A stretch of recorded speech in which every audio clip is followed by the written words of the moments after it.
ഭയങ്കര സിനിമ, തീപ്പൊരി സിനിമ. ഈ ജനുവരിയിൽ ഇറങ്ങിയതിൽ ഏറ്റവും ഇഷ്ടപ്പെട്ട പടം ഇത് തന്നെയാണ്. എനിക്കൊന്ന് ബേസിലേക്ക് ഏറ്റവും ബെസ്റ്റ് പെർഫോമൻസ് ആയിരുന്നു. അത് ലിജോ മോളായാലും ആനന്ദ് മന്മഥനായാലും എല്ലാവരും ഗംഭീരം. സജിൻ ഗോപു എനിക്ക് ഇതിനൊരു അവാർഡ് തന്നെ കൊടുക്കണം. ബേസിൽ ഈ പടത്തിൽ സത്യമായിട്ടും നല്ല രീതിയിൽ അഭിനയിച്ചു. ആവേശത്തിൽ അംബാനിന്ന് എൻ്റർലി ഡിഫറെൻ്റ് ആണ് മരിയാനോ.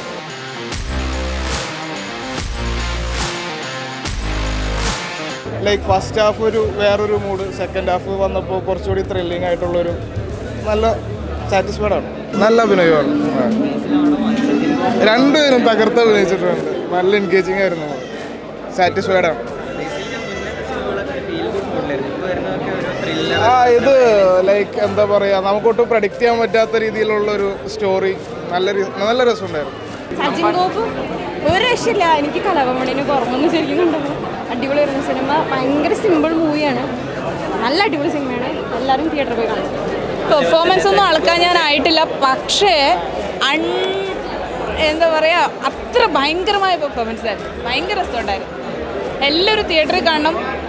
ഇത് തിയേറ്ററിൽ നിന്ന് ഒരിക്കലും മിസ് ചെയ്യാൻ പാടില്ലാത്ത പടമാണ്. ഭയങ്കര നന്നായിട്ട് എൻജോയ് ചെയ്തു.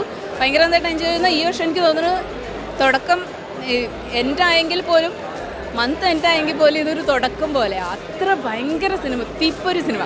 ഒരു മസ്റ്റ് സീ എക്സ്പീരിയൻസ് ആണ്. എനിക്ക് ഇമോഷണലി എല്ലാവരും ഇത് ലോക്കാക്കും എന്നുള്ള കാര്യത്തിൽ ഒരു സംശയം വേണ്ട. ഒരു ഫ്രെയിമും ഒരു സെക്കൻഡ് പോലും നമ്മൾ ബോറടിക്കാതെ കണ്ടില്ലേ സിനിമ. എനിക്കൊന്ന് ബേസിലേക്ക് ഏറ്റവും ബെസ്റ്റ് പെർഫോമൻസ് ആയിരുന്നു. അത് ലിജോ മോളായാലും ആനന്ദ് മന്മഥനായാലും എല്ലാവരും ഗംഭീരം. സജിൻ ഗോപു, ജ്യോതി ശങ്കർ ഭയങ്കരമായിട്ട് സ്കോർ ചെയ്തു. ഭയങ്കര ഡിഫറൻസ് അല്ലേ ഒരു ആക്ടിങ് കരിയറിൽ തന്നെ ഇത്രമാത്രം വേരിയേഷൻസ്. എക്സ്ട്രീം കോമഡിയിൽ നിന്ന് ഇത്രയും സീരിയസ് ഒരു ക്യാരക്ടർ സ്ക്രീൻ നിറഞ്ഞു നിൽക്കുന്നൊരു പെർഫോമൻസ് ആണ്. എല്ലാ ആക്ടേഴ്സും എനിക്ക് തോന്നുന്നു, ഈവൻ ചെറിയ ആക്ടേഴ്സ് ആണെങ്കിൽ തന്നെയും ഗംഭീരമായൊരു പെർഫോമൻസ് അതിനകത്ത് വന്നിട്ടുണ്ട്.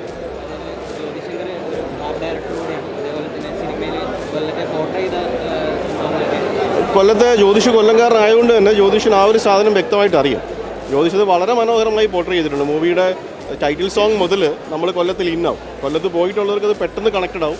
അല്ലാത്തവർക്ക് എനിക്ക് തോന്നുന്നു ഇത്രയും ബ്യൂട്ടിഫുൾ ആയിട്ട് കൊല്ലത്തെ ഡിസ്ക്രൈബ് ചെയ്തിട്ടില്ല. കൊല്ലത്തിൻ്റെ ടേസ്റ്റ് ആയാലും റോഡായാലും സ്ഥലങ്ങളാണെങ്കിലും വളരെ മനോഹരമായി പോയി.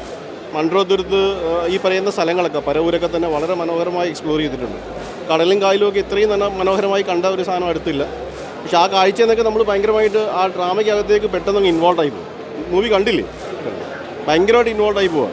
സെക്കൻഡ് ഹാഫൊക്കെ ഭയങ്കരമായിട്ട് ത്രില്ലടിച്ചിരുന്നിങ്ങനെ കാണാം വാട്ട് നെക്സ്റ്റ് എന്നുള്ളത്. ഈവൻ നോവൽ വായിച്ചിട്ടുണ്ടെങ്കിൽ തന്നെയും ഇങ്ങനൊരു എക്സ്പീരിയൻസ് ഫസ്റ്റ് ടൈമാണ്. സൂപ്പർ. ബേസിൽ എനിക്ക് ഇതിനൊരു അവാർഡ് തന്നെ കൊടുക്കണം. ബേസിൽ ഈ പടത്തിൽ സത്യമായിട്ടും നല്ല രീതിയിൽ അഭിനയിച്ചിട്ടുണ്ട്. ലിജോ മോളും നന്നായിട്ട് അഭിനയിച്ചിട്ടുണ്ട്. വ്യത്യസ്തമായൊരു പെർഫോമൻസ് ആണ് ഇതിനകത്ത്. ബേസിൽ ചേട്ടൻ്റെ ഇതുവരെ കണ്ടുവന്നൊരു മെത്തേഡിൽ നിന്ന് മാറിയിട്ട് അംബാനിയൊക്കെ നമ്മൾ ആവേശത്തിൽ കണ്ട പോലെയല്ല, വേറൊരു ക്യാരക്ടറാണ്. ഭയങ്കര വെറൈറ്റി ക്യാരക്ടറാണ്. അതെ, ഞാൻ അവിടെ ലൊക്കേഷനിൽ ചെല്ലുന്ന സമയത്ത് നമ്മളിങ്ങനെ, ഞാൻ നോവൽ വായിച്ചിട്ടുണ്ടായിരുന്നില്ല, അവിടെ ചെല്ലുന്ന സമയത്ത് നമ്മൾ ഒരു കോമഡി സാധനമൊക്കെ പ്രതീക്ഷിച്ചു. പക്ഷെ അല്ല, അംബാൻ്റെ കരിയറിലെ ബെസ്റ്റ് ക്യാരക്ടർ എന്ന് പറയാം. ബേസിലായിട്ടുണ്ട്. ഉറപ്പായിട്ടും ആവേശത്തിൽ അംബാനിന്ന് എൻ്റർലി ഡിഫറെൻ്റ് ആണ് മരിയാനോ. നല്ല സിനിമയാണ്. ബേസിൽ പൊളിച്ചു, അടിപൊളിയായിട്ടുണ്ട്. ബേസിൽ സജിൻ ഗോപുവിൻ്റെ ഒരു വ്യത്യസ്തമായ ഒരു പ്രകടനമാണ്. ആവേശത്തിന് ശേഷം തികച്ചും വ്യത്യസ്തമായ കഥാപാത്രം. പൊളിച്ചു എല്ലാവരും, ലിജോ മോളും എല്ലാം നന്നായിട്ടുണ്ട്. ഒരു രക്ഷയില്ല. നല്ല നമ്മുടെ മനസ്സ് നിറഞ്ഞിറങ്ങി വരാം. അത്രയും നല്ല പടമാണ്. Super movie. ഒരു എല്ലാ ഫാമിലിയും കയറി കാണണം. അത്രയും നല്ല പടം.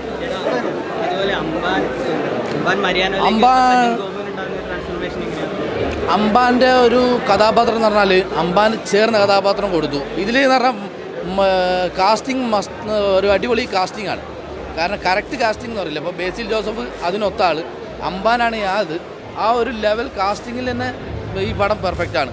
പിന്നെ അതിൻ്റെ മേക്കിങ്ങും എല്ലാം കൊണ്ടും വളരെ, അതിൻ്റെ സ്റ്റോറി ആണെങ്കിലും പിന്നെ ഓൾറെഡി ഒരു നോവൽ അറിയാം.